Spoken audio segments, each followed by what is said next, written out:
apa kabar?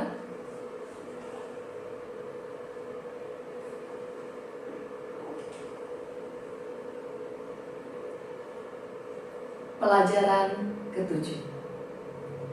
Kunci menyelesaikan semua kebiasaan buruk.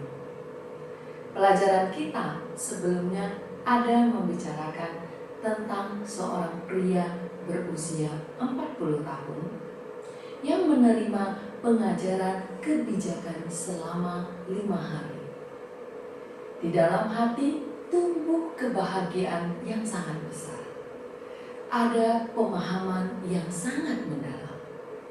Jadi, pada hari keempat, dia mengatakan ingin duduk bersama Guru Chai dan berbincang. Sehingga Guru Chai merasa heran. Setelah beliau duduk dan ada sedikit kegelisahan, dia berjalan ke depan Guru Chai dan berkata, "Seumur hidup saya ini hanya bersujud pada orang tua dan guru." Guru Chai melihat sesuatu yang tidak benar. Langsung berdiri. Sebenarnya ajaran orang bijaklah yang membuatnya sangat terharu. Guru Chai merasa tidak ada jasa apapun, sehingga tidak pantas menerimanya. Akhirnya, pria tangguh yang berusia 40 tahun ini langsung menahan kedua tangan Guru Chai yang ramping, membuat Guru Chai tidak tahu apa yang harus dilakukan. Guru Chai melihat dia begitu ada ketulusan, hatinya juga menjadi tenang. Maka Guru Chai memenuhi harapan dan rasa hormatnya tersebut. Kami juga merasakan tanggung jawab di pundak kami sangat berat.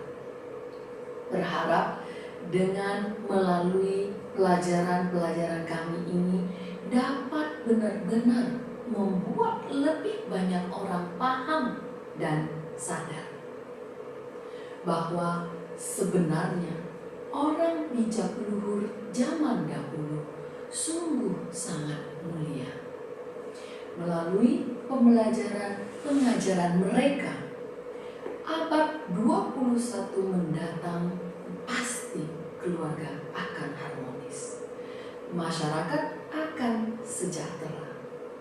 Jadi teman-teman sekalian, meskipun sekarang ini kamu telah berusia 40 atau 50 tahun. Meskipun anak kamu telah berusia 20 tahunan, kamu tidak perlu takut. Dengan ketulusan yang murni, emas dan batu pun akan terbelah. Hanya perlu bertanya, apakah moralitas dan pengetahuan kita sudah cukup atau belum? Maka sama sekali tidak perlu khawatir yang lainnya tidak akan berubah. Mari kita melihat hal yang lain lagi. Mengapa anak bisa malas? Di manakah akar penyebabnya? Teman-teman sekalian, kemalasan anak-anak tidak mungkin terbentuk saat dia sudah dewasa. Yang disebut 少成若天性, 习惯成自然. Sifat bawaan sejak kecil akan menjadi kebiasaan. Allah bisa karena biasa. Mengapa pendidikan harus diterapkan sedini mungkin? Karena sekali kebiasaan terbentuk, makin sulit untuk diperbaiki. Teringat saat keponakan Guru Chai masih kecil, melihat ibunya sedang mengelap meja. Saat sedang mengelap, ibunya tiba-tiba pergi menangani suatu urusan. Maka anak ini berlari ke sana dan mengambil kain lap, serta mencontoh perilaku ibunya. Kemudian kakak guru Chai berjalan ke sana, segera berkata kepada putranya, "Wei, mengapa kamu masih begitu kecil saja sudah mengerti untuk berbakti pada orang tua? Juga mengerti untuk membantu ibu mengelap meja. Sungguh anak yang baik." Akhirnya dia semakin mengelap, semakin semangat. Oleh karena itu, anak harus melalui dorongan dan pengakuan kita, barulah dapat membangkitkan potensi mereka. Setelah dia selesai mengelap, ibunya berkata lagi padanya, "Xiaowei, saat mengelap meja, jika 4 sudut dan sisi juga dibersihkan dengan teliti, maka barulah kamu mengelap meja tersebut dengan sangat sempurna." Yang pertama adalah mengakui rasa berbaktinya. Yang kedua, juga dapat mengajari dia cara untuk melakukan sesuatu. Jadi, keponakan guru saya ini sangat mencintai kebersihan. Di usia 3 atau 4 tahun, dia sendiri yang melipat kasur dan selimutnya. Semua terlihat putih dan bersih. Oleh karena itu, perilaku yang diajarkan padanya sejak kecil sangatlah penting. Jika seorang ibu dengan tergesa-gesa berlari ke sana dan dengan emosional berkata, "Aduh, apa yang kamu lakukan? Pergi, jangan mengacau di sini." Sepasang tangan ibu ini telah menolaknya 2 atau 3 kali. Apakah di kemudian hari dia akan datang membantu kamu kembali? Tidak akan lagi. Sehingga sebagai orang tua harus memanfaatkan kesempatan mendidik. Bila tidak, maka akan banyak sekali kesempatan baik yang dilewatkan di depan mata. Menunggu sampai dia sudah tidak membantu kamu lagi mengerjakan pekerjaan rumah. Saat itu kamu barulah marah, juga tidak akan banyak membantu. Banyak sekali orang tua mengatakan, "Kamu hanya perlu bersekolah dengan baik. Hal-hal lain bukanlah urusan kamu." Apakah seperti ini bagus? Dia hanya bisa bersekolah. Hal yang lain tidak bisa dilakukan. Maka, apakah dia percaya dengan kemampuannya sendiri dalam melakukan sesuatu hal? Tidak ada kepercayaan diri. Semakin dia tidak percaya, maka semakin tidak berani menanggung pekerjaan. Semakin tidak menanggung pekerjaan, apakah ada rasa tanggung jawab? Tidak ada. Jadi ini semua adalah hubungan bersama.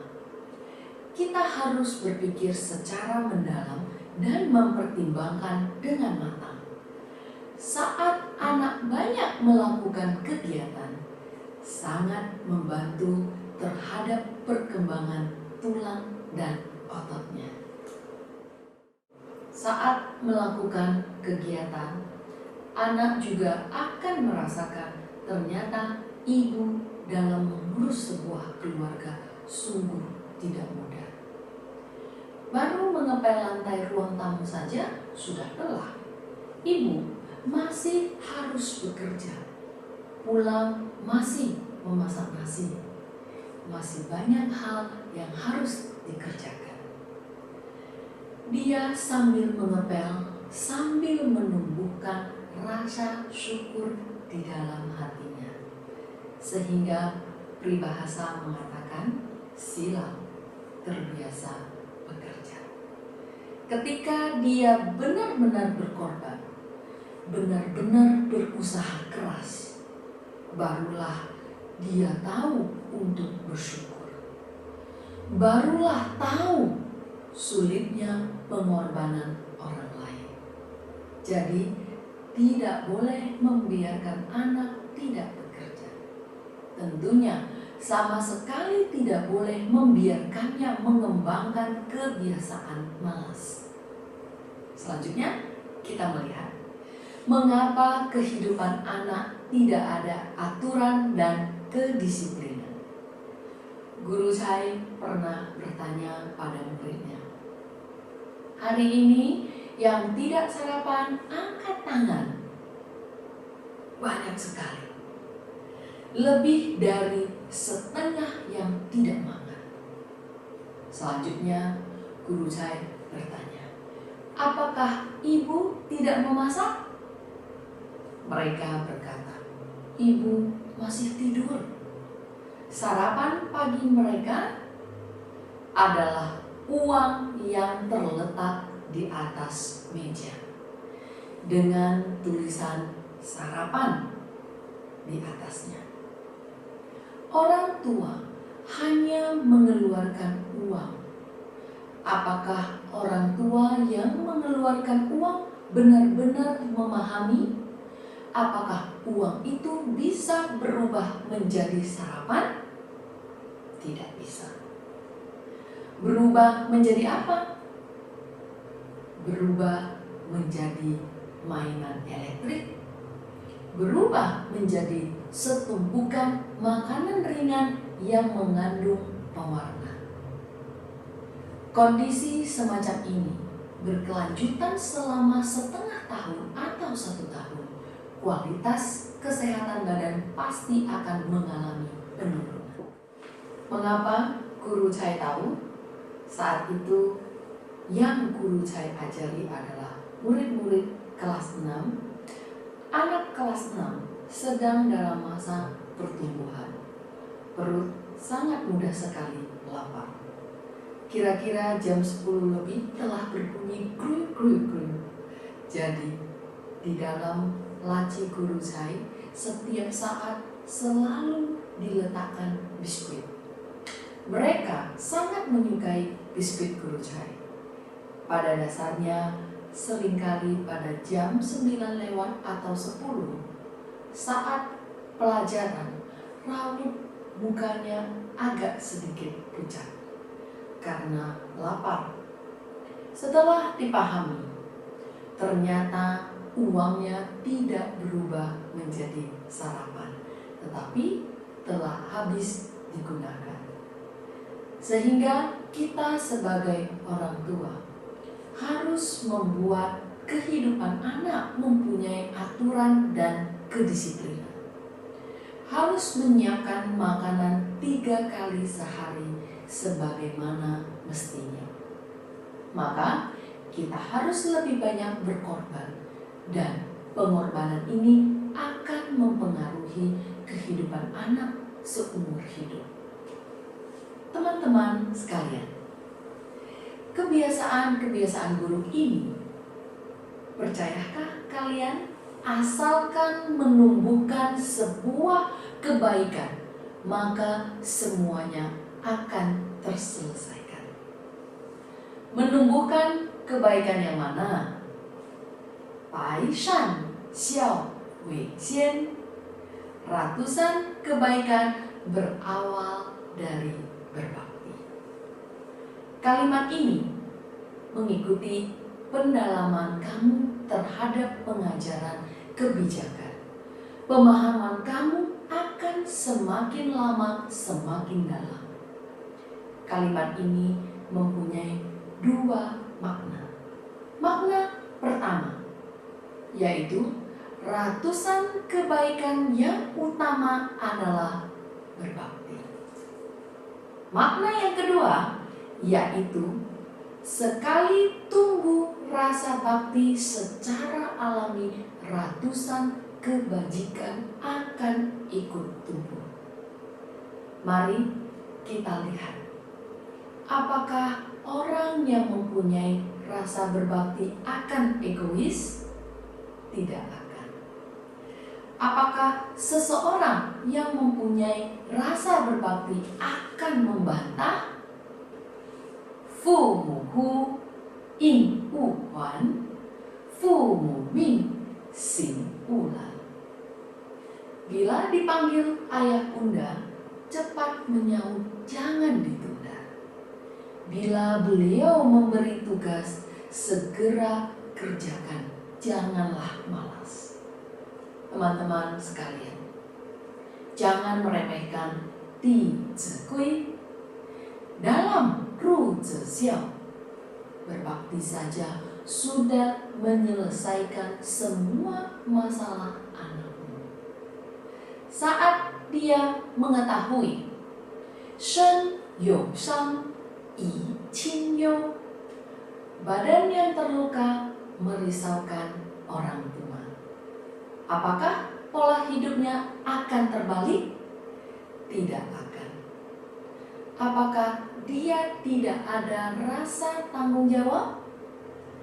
De you shang, yi qin xiu, moral yang tercela akan memalukan mereka. Dia akan sangat rajin karena qin suo hao, li wei ju, hal yang disenangi orang tua, usahakan segera untuk mereka. Berharap agar dapat membuat orang tua semakin senang dan bahagia. Jadi, setelah tumbuh rasa berbakti, selain berbakti dan hormat pada orang tua, terhadap saudara juga menyayangi dan mencintai. Karena di saat ada konflik di antara saudara, siapa yang paling bersedih? Orang tua. Yang disebut Xiong Dao You, Di Dao Gong, Xiong Di Mu, Xiao Zai Zhong. Kakak harus melindungi adiknya. Adik harus hormat kakaknya. Kakak adik harus sehati. Ini wujud dari berbakti. Dan seseorang yang benar-benar ada rasa berbakti, dia terhadap orang tua orang lain juga memiliki rasa hormat. Jadi, semakin diperluas rasa bakti, rasa hormatnya ini akan dikembangkan kepada orang yang lebih tua. Maka, apakah dia akan memperlakukan anak orang lain dengan semena-mena? Tidak akan. Karena dia tahu saat anak orang lain terluka, orang tuanya yang paling menderita. Rasa empatinya ini dengan sendirinya akan keluar. Jadi, rasa kasih sayang seseorang bermula dari titik awal ini. Fu zi you qin, dari ayah dan anak ada ikatan kasih. Mengajari anak berbakti, pertama-tama harus mengatakan padanya mengapa harus berbakti. Seperti yang dikatakan, mengetahui budi barulah tahu untuk membalas budi. Maka kita akan membimbing anak untuk mengingat budi orang tua. Pertama-tama kami akan berkata, pada 2 atau 3.000 tahun yang lalu ada seorang bijak yang bernama Sang Buddha. Ada suatu hari beliau membawa muridnya berjalan di pinggiran. Melihat setumpukan tulang putih, Sang Buddha memisahkan tulang putih menjadi 2 tumpukan. Tumpukan yang pertama warnanya lebih putih. Tumpukan yang lainnya lebih abu kegelapan. Muridnya juga sangat antusias belajar. Mereka ingin mengetahui dalam Tijukui, Xin you yi, sui zha ji, jiu ren wen, qiu qian yi. Bila ada yang belum mengerti, harus setiap saat mengingatnya dan diberi catatan. Lalu bertanya pada yang ahli supaya dapat jawaban pasti. Mengerti akan pembelajaran pengetahuan harus mengerti untuk bertanya. Selanjutnya, Sang Buddha mengatakan pada mereka, tumpukan yang berwarna abu kegelapan ini adalah tulang wanita. Mengapa tulang wanita warnanya agak gelap? Karena sebagai ibu harus hamil selama 10 bulan.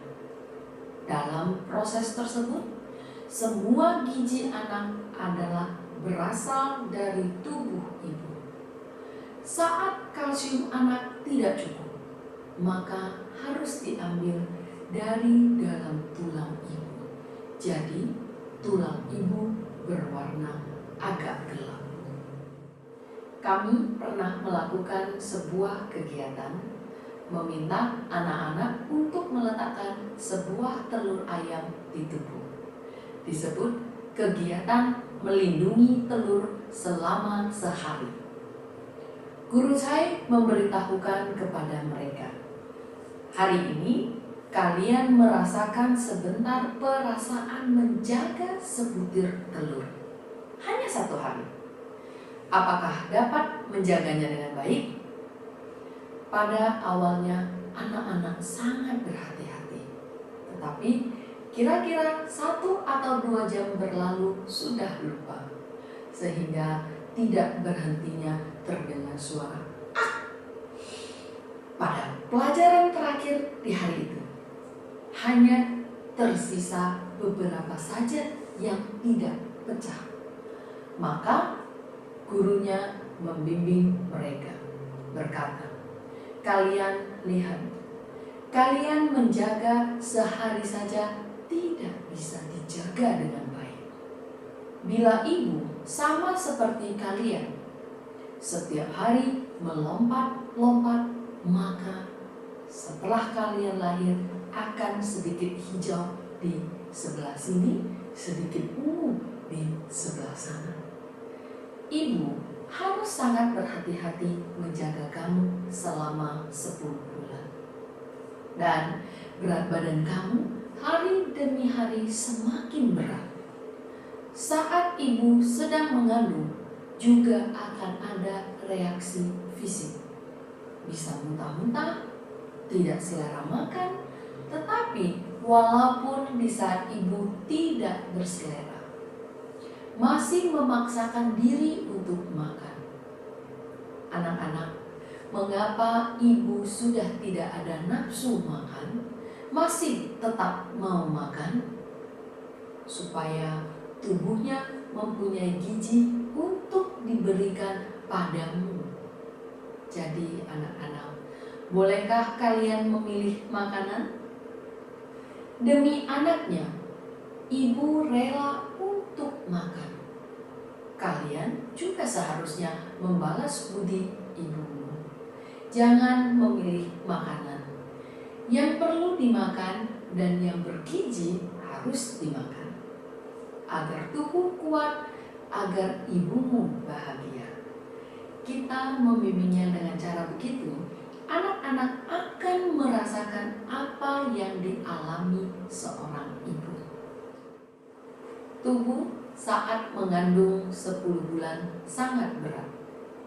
Berjalan juga sangat tidak mudah. Kami juga pernah memberikan bola basket kepada anak-anak untuk ditaruh di tubuhnya. Biarkan dia merasakannya. Karena banyak sekali hal kamu harus mencobanya, barulah dapat tumbuh perasaan itu.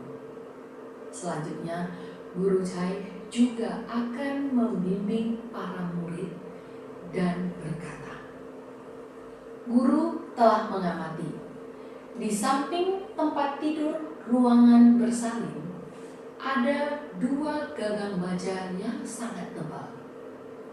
Lalu gagang baja yang setebal dan sebesar itu bisa sampai bengkok. Anak-anak sekalian, kekuatan apa yang dapat membuat gagang baja tersebut membengkok?" Anak-anak berkata, "Kekuatan rasa sakit. Karena saat ibu melahirkan sangatlah sakit. Jadi menggenggam gagang baja tersebut. Seiring berjalannya waktu, gagang baja telah ditarik sampai bengkok.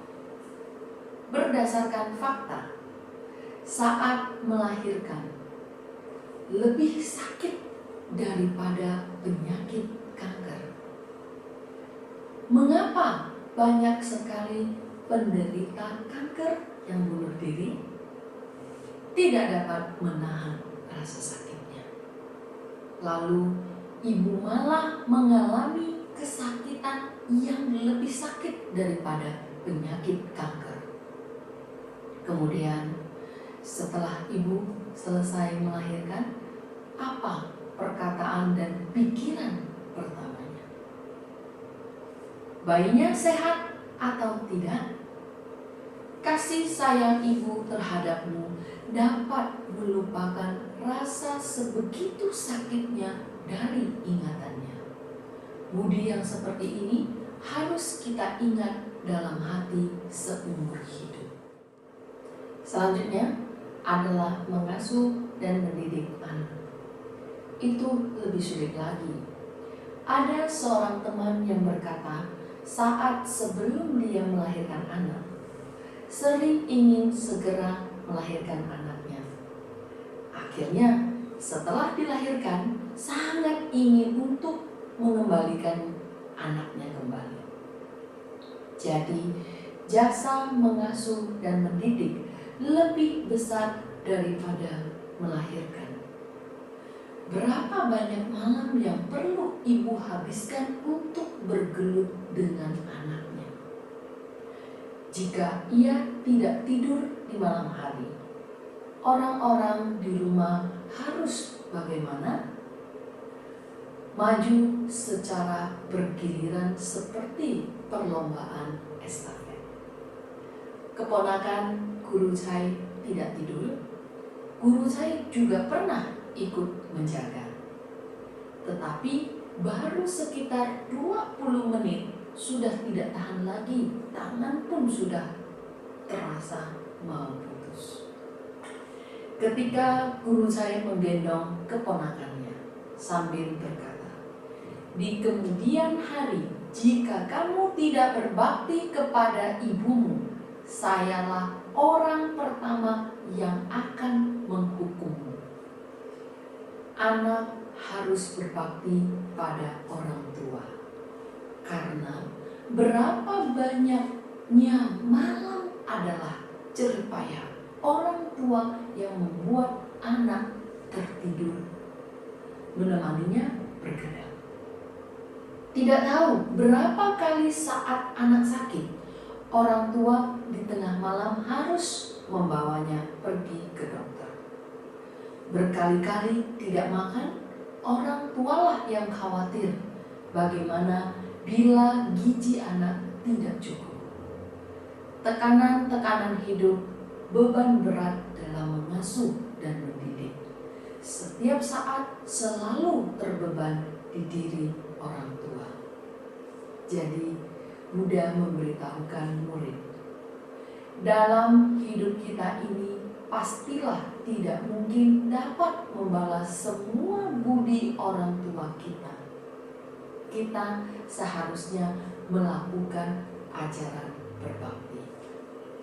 Kita menceritakan semua jeripaya orang tua pada anak. Saat menceritakannya, ada anak-anak juga terharu sampai meneteskan air mata. Maka kami maju selangkah lagi dan berkata pada murid, jerih payah orang tua membuat kita sangat terharu. Harus bagaimanakah setelah meneteskan air mata? Kamu benar-benar merasakan budi orang tua, maka harus mulai melakukan hal-hal berbakti. Saat kamu dapat melakukan satu perkataan dalam buku Tizukui, kamu telah melakukan satu perilaku berbakti.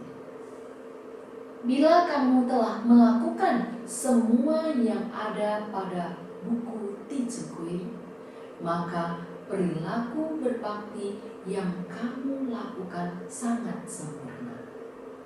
Saat rasa berterima kasih anak tumbuh, maka kita maju selangkah untuk membimbingnya membalas budi.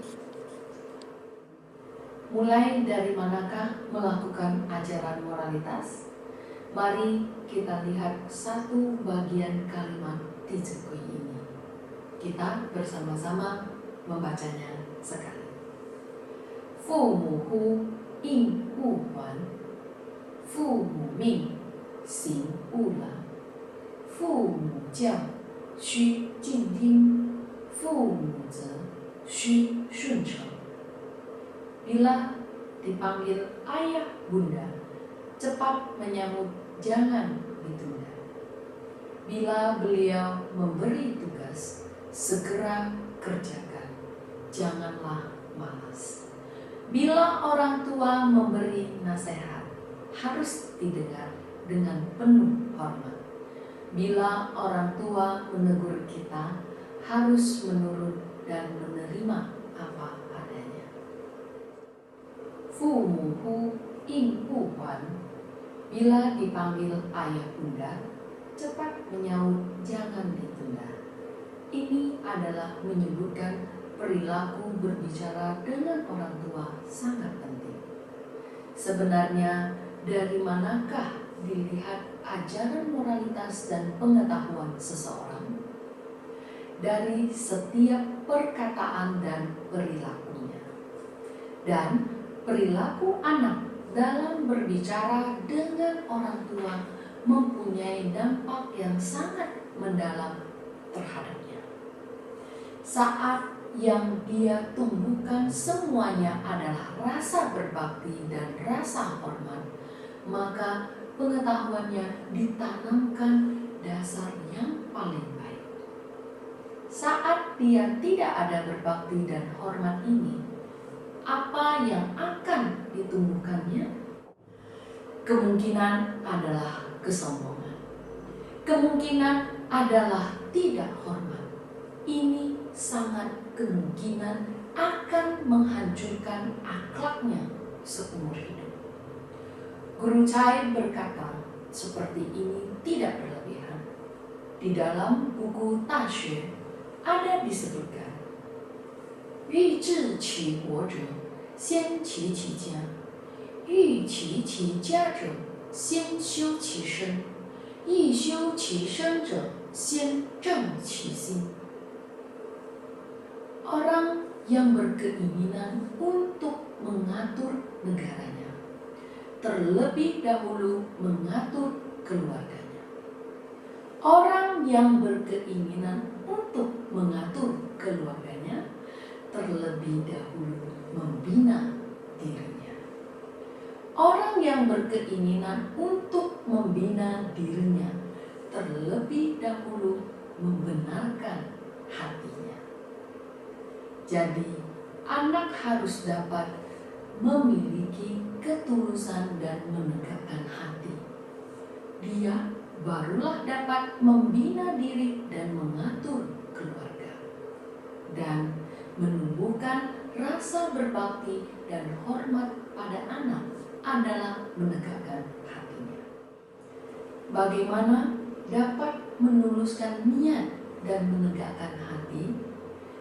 Gewu zhi, harus meneliti secara mendalam suatu pembelajaran, serta memahami keseluruhannya.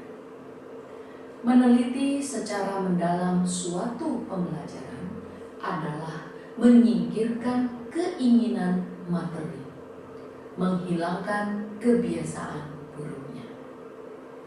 Tidak sabaran dan sombong adalah kebiasaan buruk.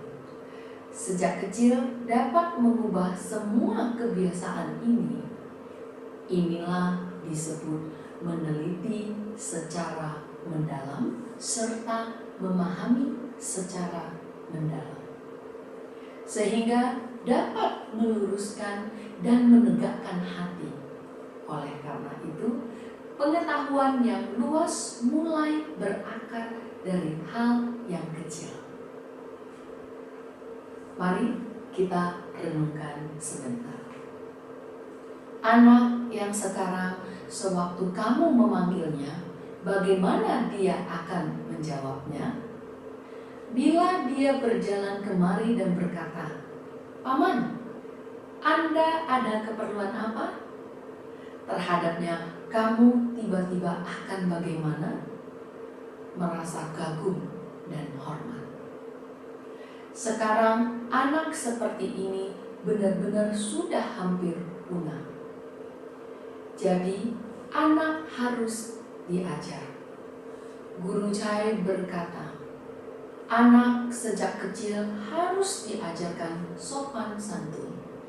Melihat orang yang lebih tua harus menyapanya. Ada sebagian orang tua berkata, menyapa, dia mau tersenyum kepadamu saja sudah cukup baik. Masih disuruh menyapa teman-teman sekalian. Benarkah perilaku seperti ini dalam mendidik anak?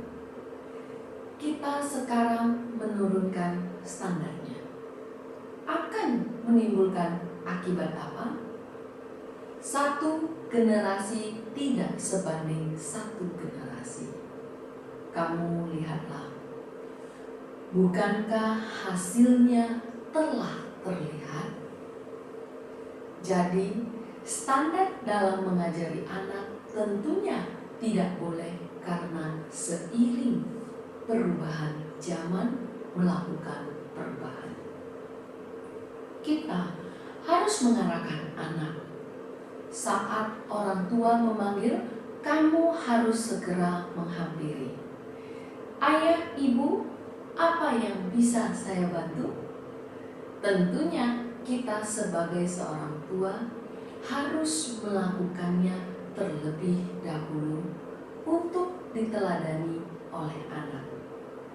Saat kakek dan nenek memanggil kita, kita harus dengan hormat memerankan dan memberikan contoh kepada anak.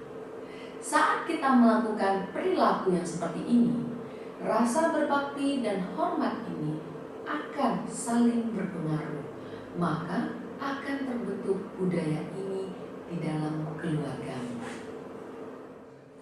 Fumuhu ing uhuan, bila dipanggil ayah bunda, cepat menyaut, jangan ditunda.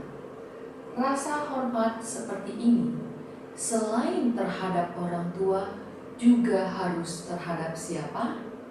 Juga harus guru memanggil, jangan lambat menjawab. Senior memanggil, jangan lambat menjawab. Pimpinan memanggil, jangan lambat menjawab. Bila kamu mempelajari kalimat ini, kemudian pergi bekerja, pimpinan kamu memanggilmu, kamu segera berlari ke sana. Manajer, Anda ada keperluan apa? Kemungkinan manajer kamu segera berkata, apakah kamu hari ini demam? Tidak masalah.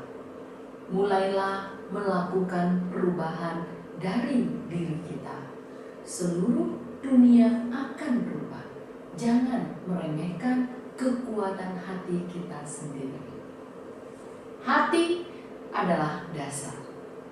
Semua perilaku yang ada akan dikeluarkan dari hati kamu. Saat di dalam hati seseorang ada rasa hormat, dia akan hormat terhadap semua orang. Li Ji, halaman pertama, Qi Li di permulaannya sudah dikatakan. Wu Bu Jing, kapanpun tidak boleh tidak ada rasa hormat. Terhadap semua orang, hal dan benda harus hormat. Teman-teman sekalian, seseorang terhadap orang tua, kepada saudara dan senior juga hormat. Terhadap hal yang akan dipesankan orang tua, dia akan bagaimana? Sepenuh hati dan tenaga. Karena dia hormat terhadap orang, maka terhadap hal apapun akan hormat. Saat dia hormat terhadap orang lain, makanan yang dibeli orang tua dengan uang yang didapat dengan susah payah, apakah dia akan menyia-nyiakannya? Tidak akan.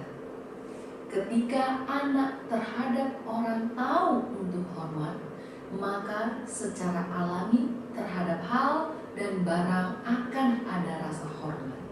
Jadi, teman-teman sekalian, rasa hormat sangatlah penting. Lalu, terhadap anak, perlukah anak memanggil, jangan lambat menjawab? Kamu jangan mengatakan guru Cai yang mengatakan bahwa hadapi semua orang harus hormat. Jadi, sewaktu pulang anak kamu memanggilmu, kamu segera berlari menghampirinya. Putraku, ada urusan apa? Maka kamu makin belajar, makin bodoh. Bagi anak, kita adalah generasi tua. Dia adalah generasi muda. Kita harus membuat dia hormat kepada kita. Harus membantu meningkatkan rasa hormatnya. Jadi, bila anak hari ini mengatakan, "Ayah, kamu kemari sebentar. Maukah kamu pergi?" Tidak boleh. Harus mengatakan, "Mengapa bukan kamu yang datang?" Kemudian setelah dia datang kemari, barulah berkata padanya, "Sini, kita sama-sama belajar Tijikui." Kamu jangan menegurnya. Harus membimbing pelatihan secara baik. Belajar bersamanya, dengan sendirinya dia dalam mendengar cerita orang-orang bijak ini, di dalam hatinya akan meneladaninya. Ada seorang guru, suatu hari anaknya sedang mengetuk pintunya. Maka mertua perempuannya berjalan kemari. Kemungkinan ingin memanggil cucunya untuk makan.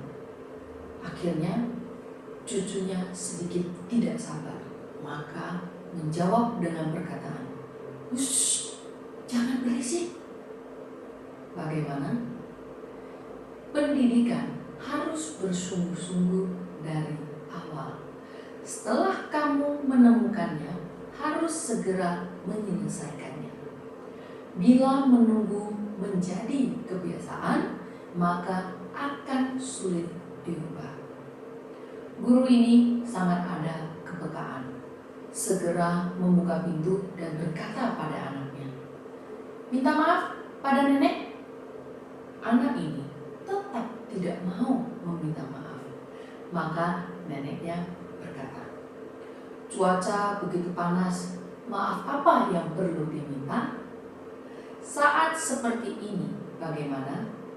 Ini sedang menguji kebijakan kita sebagai orang tua.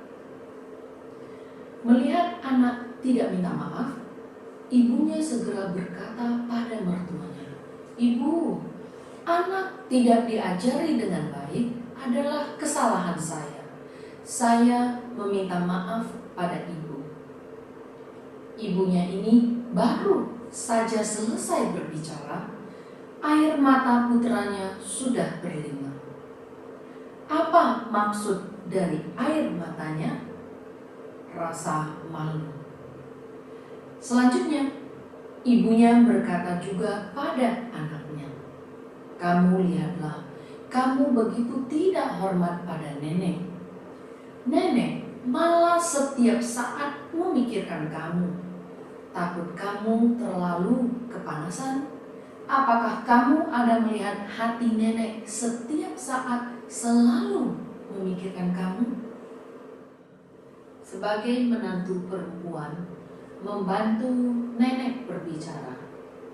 Setelah mertua perempuan ini mendengarkannya, sangat terharu. Kemudian berjalan pergi.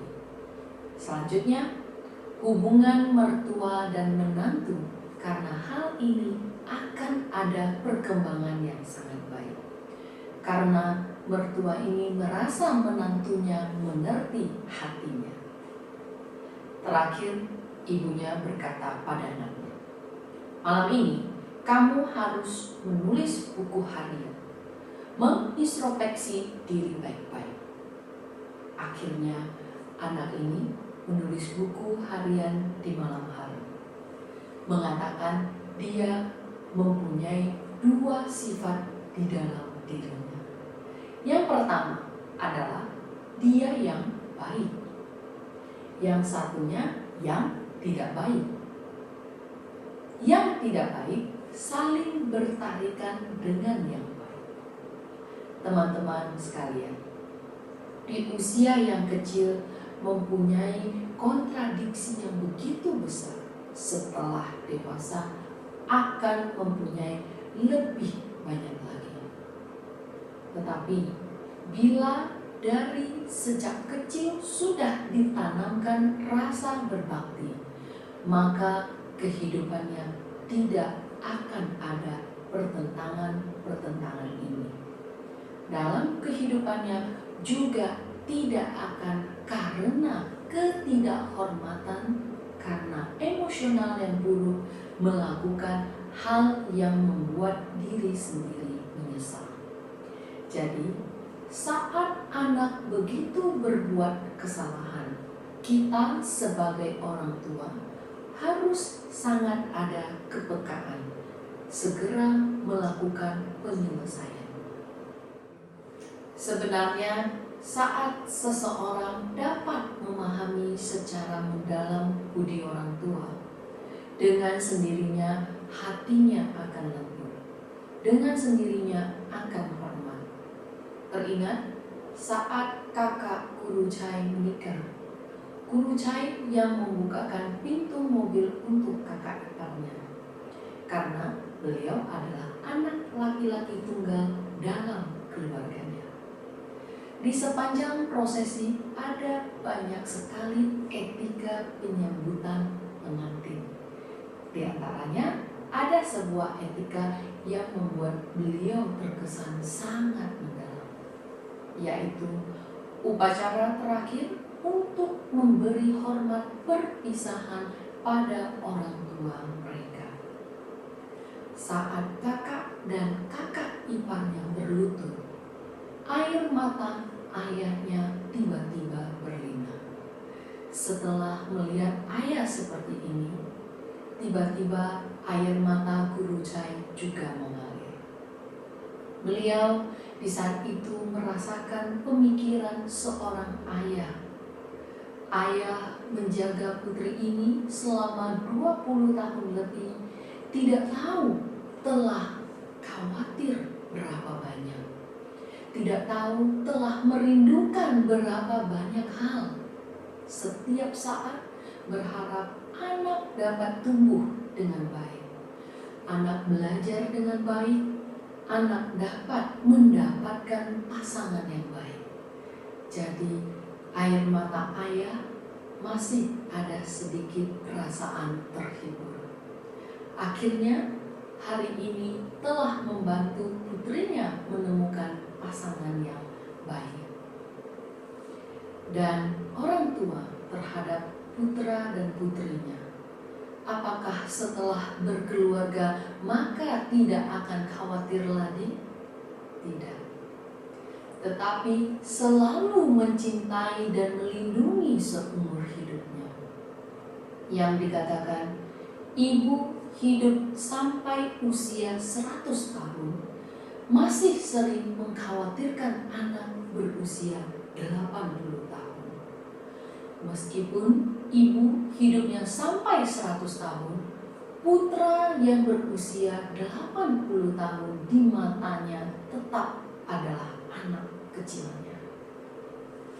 Oleh sebab itu, Guru Chai memberitahukan pada dirinya sendiri, budi orang tua dalam seumur hidup ini juga tidak dapat habis dibalas. Tentunya tidak akan mengatakan perkataan membantah dan tidak hormat pada orang tua. Karena dengan adanya pemahaman ini, melihat ayahnya sendiri, akan tumbuh rasa hormat dan rasa bahagia di dalam hati secara alami. Seperti peribahasa, tulus di dalam maka akan tercermin di luar. Kita harus setiap saat mengingat budi orang tua di dalam hati. Dengan sendirinya perkataan dan perilaku hormat kita akan terlihat. Fu Ming Sing Ulan. Bila beliau memberi tugas, segera kerjakan, janganlah malas. Hal yang kita janjikan pada orang tua tidak boleh malas. Setelah berjanji, harus segera dikerjakan. Kita menggunakan hal ini kepada anak juga sangat berguna. Bukankah kamu mengatakan akan segera mandi? Cepat pergi mandi. Pekerjaan dari orang tua jangan malas mengerjakan. Saat kamu dengan anakmu telah memiliki bahasa umum ini, bersama-sama mematuhi pengajaran Confucius, maka kalian akan berkomunikasi dengan sangat baik. Maka kita harus berpikir kembali. Kita telah begitu dewasa. Hal yang diperintah dan dipesankan oleh orang tua pada kita, apakah kita ada malas mengerjakannya? Hal yang sudah dijanjikan, yang paling mudah diingkari adalah pada siapa? Terhadap orang tua yang paling kita sayang dan terhadap suami atau istri tercinta. Orang yang paling dekat dengan kita adalah orang yang paling penting dan paling berjasa dalam kehidupan kita. Tetapi kita malah paling mudah mengingkarinya. Apa sebabnya? Karena ingkar terhadap pelanggan, maka tidak akan mendapatkan uang. Ingkar terhadap orang tua masih dapat mencari alasan. Saya belakangan ini sangat sibuk. Maaf. Sehingga manusia harus mengintrospeksi diri. Kita seharusnya lebih menepati janji pada orang tua. Ini barulah perilaku yang benar. Tentunya menepati janji pada orang tua terhadap semua orang juga harus menepati janji. Hari ini setelah pelajaran ini selesai, kita harus memikirkan dengan baik. Apakah ada hal yang telah dijanjikan dengan orang tua sampai sekarang masih terhutang? Bila ada, harus segera menepatinya. Di Shenzhen ada seorang guru yang setelah mendengar pelajaran berkata, "Beberapa hari yang lalu saya pulang ke rumah melihat ayah sambil mengambil sebuah pisau cukur yang sangat tidak bagus untuk digunakan. Maka saya berkata padanya, 'Ayah, ini sudah begitu lama, jangan dipergunakan lagi. Saya pergi membeli satu untukmu.' Kemudian membuang pisau cukur ayahnya ke dalam tong sampah. Hasilnya, sekejap saja sudah lupa untuk membelikan yang baru. Karena hal ini, ayahnya telah marah selama beberapa hari. Setelah dia selesai mendengar pelajaran, barulah teringat kembali segera menelepon pulang ke rumah dan meminta maaf pada ayahnya. Segera pergi membeli dan kemudian dikirimkan pulang. Kebetulan ada seorang guru yang lain teringat telah berjanji pada ayahnya untuk membeli pisau cukur, juga tidak dibelikan. Sehingga manusia sesungguhnya perlu diingatkan, jika di samping kamu ada teman baik dan sering membaca buku karya klasik, maka setiap saat dapat melihat apa saja kekurangan kita.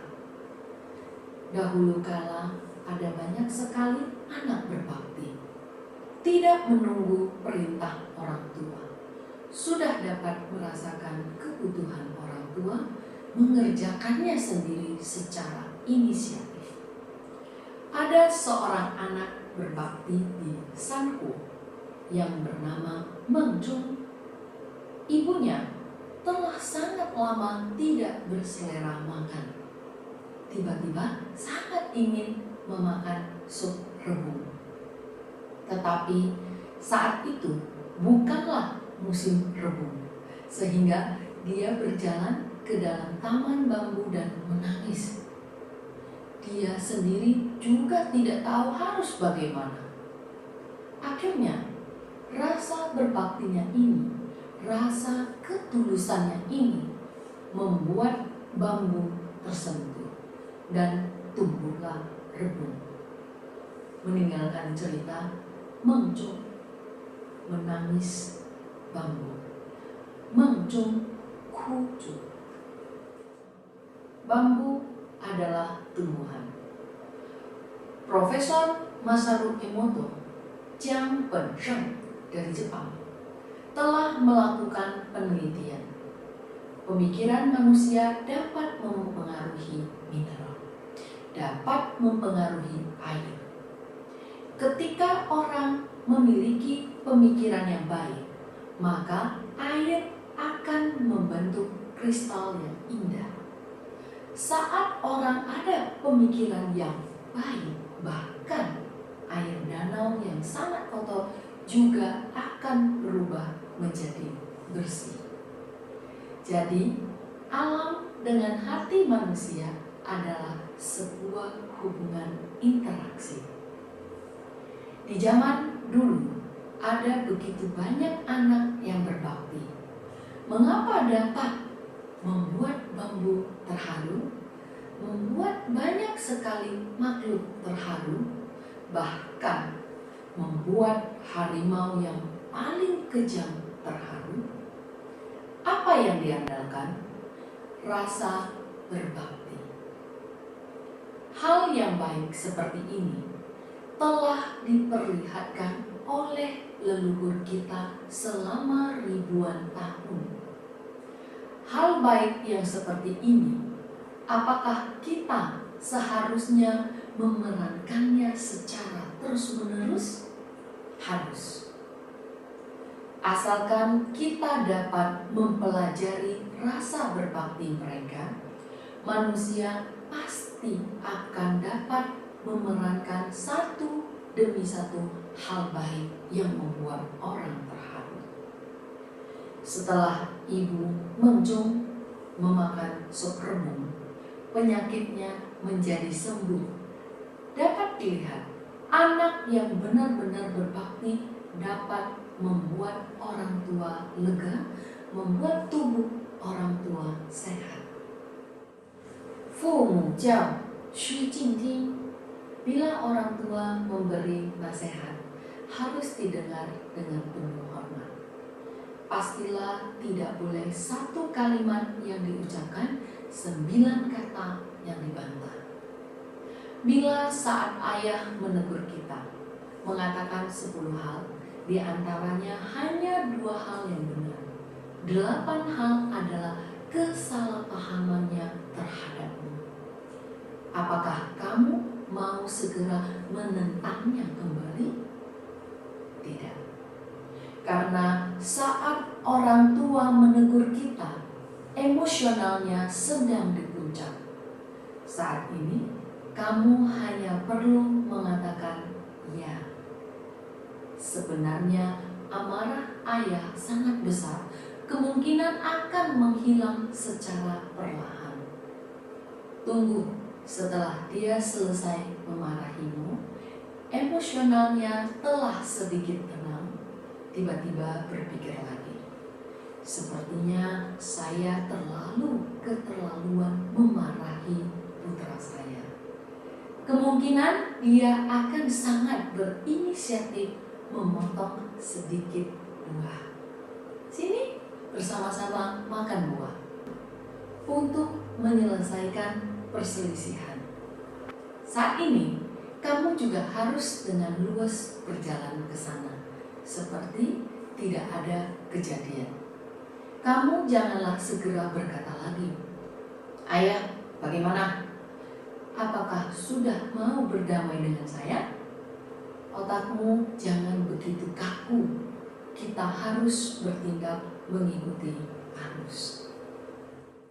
Saat ayah memarahi kamu, juga tidak akan membalas. Kesalahpahaman terhadapmu dapat kamu terima dengan hati yang lapang. Orang tua terhadapmu sangatlah kagum, membuat kegagumannya padamu akan meningkat.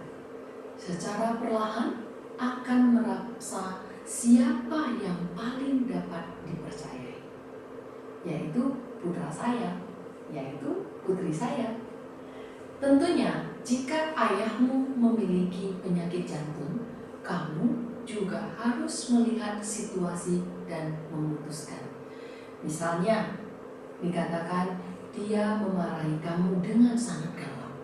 Penyakit jantungnya sudah mau kambuh, kamu masih berdiri di sana dan berkata, "Fu mu jiao xu jing ting." Bila orang tua memberi nasihat, harus didengar dengan penuh hormat. Perlukah? Jadi, pengetahuan harus dipelajari dengan sangat fleksibel.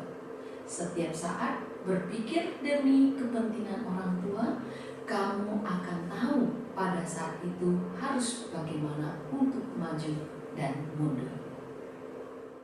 父母责，须顺承. Bila orang tua menegur kita, harus menurut dan menerima apa adanya. Orang tua ada menghukum, bahkan ada pukulan, kita juga seharusnya menerima dengan senang hati. Berpikir, mengapa orang tua begitu marah? Sebenarnya di manakah kesalahan kita? Tetapi juga harus fleksibel. Tidak boleh belajar secara kaku. Ada satu kali ayah Chen Zi, karena dia melakukan sebuah kesalahan, ayahnya sangat marah, mengambil sebuah tongkat yang sangat besar, memukul Chen Zi. Karena Chen Zi pernah belajar, 父母责，须顺承.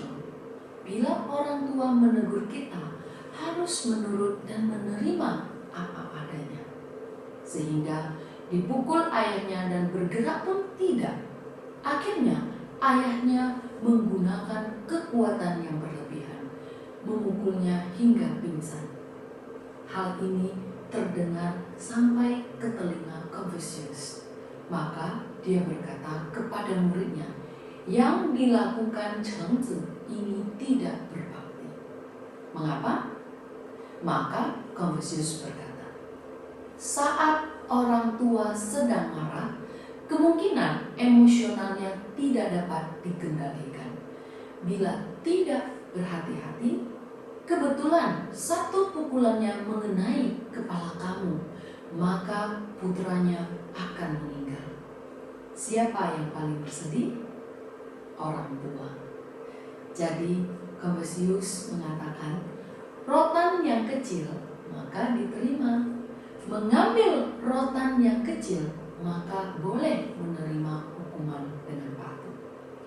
Rotan yang besar maka lari. Melihat ayah mengambil tongkat kemungkinan akan memukul mati kamu, segera lari. Orang tua tidak boleh terjebak dalam ketidakbenaran. Teman-teman sekalian, belajar pengetahuan kebijakan harus dapat digunakan secara fleksibel. Guru Chai akan menanyakan murid, setiap kali kamu selesai dimarahi ayah dan ibu, apa pemikiran di dalam hati kamu? Apa jawaban anak-anak? Sial sekali. Terlihat oleh ayah dan ibu, lain kali pasti tidak boleh terlihat lagi. Mentalitas anak tidak benar. Jadi saat ini kita harus berbicara kepada orang tua, mengubah kembali perilakunya. Guru Chai akan berkata kepada murid, saat orang tua kamu menghukum kamu, saat sedang marah, sesungguhnya tubuh mereka telah terluka. Marah sekali, maka tubuh memerlukan berapa hari barulah akan kembali normal? Kira-kira 3 hari. Apakah ada orang yang suka marah? Tidak ada. Karena orang tua kamu ingin kamu mengingat pelajaran ini agar kedepannya tidak akan melakukan lagi hal yang tidak bermanfaat untuk diri sendiri, sehingga rela untuk marah dan melukai tubuh sendiri, juga tidak ingin kamu belajar jahat. Kamu harus bersimpati dengan niat hati orang tua ini. Demi ajaran moralitas dan pengetahuan kamu dapat ditingkatkan, tidak akan terpuruk. Barulah mau memberimu pelajaran dan menghukummu. Kita tidak boleh menyia-nyiakan rasa perhatian dan kasih sayang orang tua. Cara orang tua mencintaimu kadang-kadang terhadap kamu adalah bersuara rendah dan bertutur kata halus. Kadang-kadang malah sangat galak terhadapmu. Tetapi sama-sama merupakan rasa cinta terhadap dirimu. Kamu harus dapat memahami. Kita tidak boleh menyia-nyiakan ajaran orang tua, dan tubuh orang tua tidak boleh terluka secara sia-sia. Setelah dimarahi, harus mendapatkan hikmah dan kemajuan. Kita harus belajar perilaku moralitas dari murid terbaik Confucius, Yen Yuan. Harus dapat tidak melakukan kesalahan yang kedua kali. Kali ini, selesai dimarahi orang tua, harus diingat, lain kali tidak boleh lagi melakukan hal yang membuat orang tua marah dan sedih. Saat anak mempunyai mentalitas yang seperti ini, dia tidak akan merasa sial. Yang dia ingat adalah lain kali tidak boleh melakukannya lagi. Pelajaran hari ini sampai di sini dulu. Terima kasih semuanya. Salam Cijegur.